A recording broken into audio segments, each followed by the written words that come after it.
My name is Dr. Jeff West. I am a doctor of chiropractic with Be Truly Well Chiropractic and Day Spa in downtown Newark. What I'm going to go over today is what's called nutrition response testing. In healthcare, there's an unwritten rule, an 80-20 rule, which means about 80% of people out there, no matter what you do, they'll get better. But there's 20%, no matter what you do, they don't seem to get better, and you have to continually look for tools in order to get them well.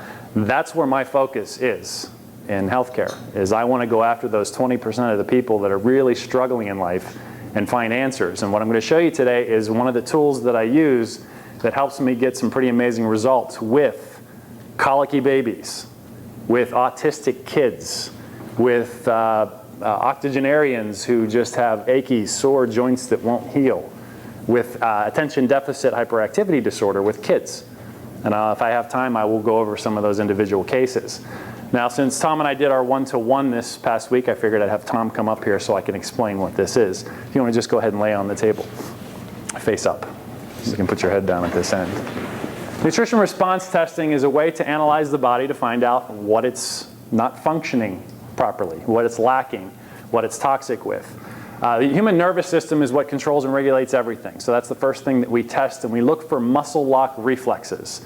Every voluntary muscle in the body should be able to lock itself to pressure. If it doesn't, there's a deficiency or a toxicity in the body that we can figure out.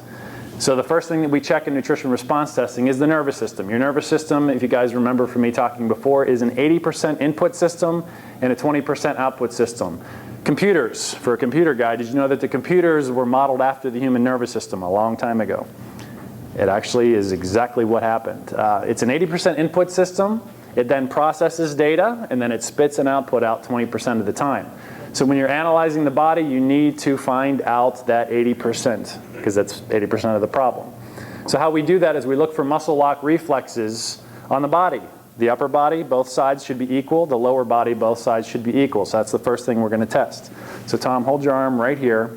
I'm going to simply have you match pressure as I push down. So match pressure, I start to push, and his muscle locks up. I mean, I can lean, and I'm not going to get that muscle to go anywhere. But the object is not to overpower, just to see if the muscle can lock itself, and it does. So that segment of the body is doing pretty good, at least with its output, because I give him some input, and he's able to output the right, correct thing to do. So go ahead and relax this arm and give me this one. Match pressure as I push here, rock solid. It won't budge. So the upper half of his body is equal and doing pretty good as far as output is concerned. Now bring this leg up for me. Bend it at the knee. Match pressure as I push right here, rock solid. So that part's doing good. Bring the other one up. Match pressure. And that's good there. And go ahead and relax it. So I know his body can output data properly. So the nerves that send a signal to organs and systems of the body in those particular areas will get the correct message or the correct output. That's a good thing to have. The next thing we check is to see if the body can process or regulate. Your autonomic nervous system, which is that nervous system that's not voluntary, is what controls most of the processes of your body that you don't have to think about, like heart rate, respiration, digestion. Wouldn't it be kind of tough if you had to think about digesting your food? You eat, sometimes you have to when you eat some of these breakfasts, but you know. Not this week now. Exactly, much better. All right, so how we do that's pretty simple. I put some pressure on his abdomen. Now, if I were to stick my thumb into his gut, his body would go into and tighten up. I don't need to know that because most people's bodies can do that unless they're completely fatigued and exhausted. But we put slight pressure over the abdomen. That muscle lock reflex should go away if his body is working properly. So let's check it. Match pressure as I start pushing, and it starts to give up, and you can feel the difference. It just bounces with a little bit of pressure. You feel the difference with that? Yeah. Okay, that's healthy. Now, it should really weaken. So there's something maybe a little bit off, but no big deal. Bring this one up. Match pressure over here. And even his joints pop.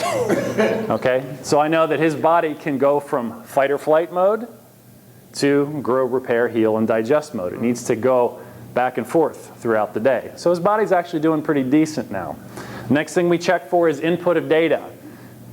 In human beings, we have this process that we can do that animals can't called opposing thumbs. All right, it's actually a higher brain center thing that we can do that animals can't.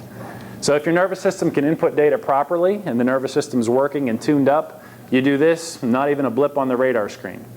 But if you do this and your nervous system's not quite working properly, this will cause the muscle lock reflex to go away, which means there's an input of data problem or issue. So put these two fingers together and squeeze them. Match pressure as I push down, and it's rock solid. Go ahead and relax this one, and then do this one. Match pressure as I push here, and it's rock solid. Now what this tells me is that Tom's nervous system is working properly. This is the key to healthcare, because if your nervous system is not working properly in one area or more than one area, it doesn't matter what you do or your doctor does, you won't get the result you're looking for.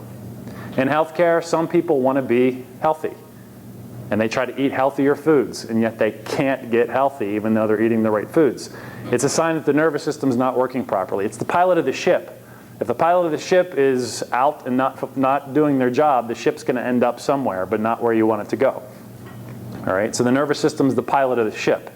So now that I know that the pilot of the ship is working, I can test individual areas of the body using the same reflex type.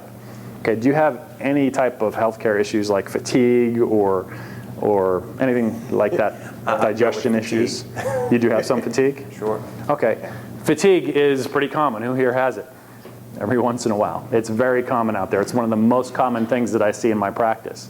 Fatigue can come from the different levels of interference. You can get fatigue from having not the appropriate amount of nutrition, by having toxins like chemicals and heavy metals in your system, by having electromagnetic interference from anything that's electromagnetic, like cell phones that we all carry now, by having food sensitivities and allergies, and even by having scars on the body. And those are the things that we'll test. So for fatigue, one of the first things that any doctor should really look for is adrenal fatigue. Your adrenals pump out adrenaline for stress. It kicks in your body's fight or flight response. So one of the ways we can test for that is simple. Know where your anatomy is, go over and put some pressure on the adrenals and match pressure as I push down, and he's rock solid on that side. So I know it's not an adrenal issue. We go over to here, put some pressure on it, and it's not one of those issues, okay? So then we can check some other things that might have an issue with it. We can check for endurance energy. I'm gonna pulse on the arm, so just match the pressure. So I start pulsing, 1, 2, 3, 4, 5, 6, 7, 8, 9, and it starts to weaken, okay? A muscle that's healthy will be able to withstand that, okay? So I found something that's not quite right. So now I'll take my test kits, and this is where it gets interesting. The needle's coming out. Okay.